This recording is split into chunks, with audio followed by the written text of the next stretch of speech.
নদীতে গোসলে নেমে বাড়ি ফেরা হলো না দুই বান্ধবীর। গাজীপুরের শ্রীপুরে নদীতে গোসল করতে নেমে দুই স্কুল ছাত্রীর মৃত্যু হয়েছে আজ গত শুক্রবার 17 এপ্রিল দুপুরে উপজেলার গুসিঙ্গা ইউনিয়নের খোজাখানি গ্রামের শীতলক্ষা নদীতে গোসল করতে নেমে নিখোঁজ হয় দুই বান্ধবী। পরে দুই জনের মরদেহ উদ্ধার করে স্থানীয় জনতা এবং ডুবুরি দল। নিহত মার্জিয়া আক্তার মিম উপজেলার গুসিঙ্গা ইউনিয়নের খুজেখানি গ্রামের মোহাম্মদ মিলন মিয়ার মেয়ে। অপর নিহত সুবর্ণা আক্তার একই গ্রামের শ্যামল মোড়লের মেয়ে।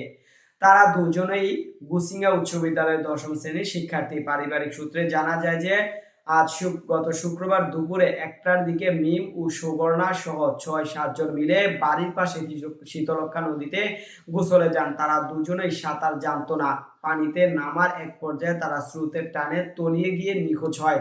এই সময় তাদের সঙ্গে থাকা সহপাঠীদের চিৎকারে স্থানীয় কয়েকজন সহযোগিতায় ও তাৎক্ষণিকভাবে সুবর্ণাকে উদ্ধার করে দ্রুত হাসপাতালে নিয়ে গেলে সেখানে কর্তব্যরত চিকিৎসক তাকে মৃত ঘোষণা করেন। অপরদিকে মার্জিয়া আক্তার মিম নিখোঁজ থাকায় স্থানীয় লোকজন ও ফায়ার সার্ভিসের ডুবুরি দল দীর্ঘ চেষ্টার পর সন্ধ্যা 7টার দিকে তার মরদেহ উদ্ধার করে। সুবর্ণা ছোট বোন হামিদা বলেন যে আপু ও মিম নদীতে ডুবে যায় আর আমরা দৌড়ে বাড়ি গিয়ে খবর দেই। বাড়ি থেকে লোকজন এসে আপুকে নদী থেকে উদ্ধার করে আর মিমকে খুঁজে পাওয়া যায়নি।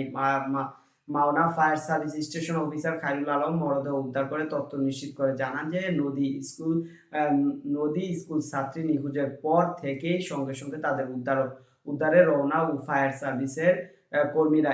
এই সময় সঙ্গে থাকা ডুবুরি দল খবর দেওয়া হয়। টঙ্গী থেকে ডুবুরি দল ঘটনাস্থলে যাওয়ার আগেই একজনের মরদেহ উদ্ধার করা হয়। পরে সন্ধ্যা 7টার দিকে আরো অন্যজনের মরদেহ উদ্ধার করা হয়।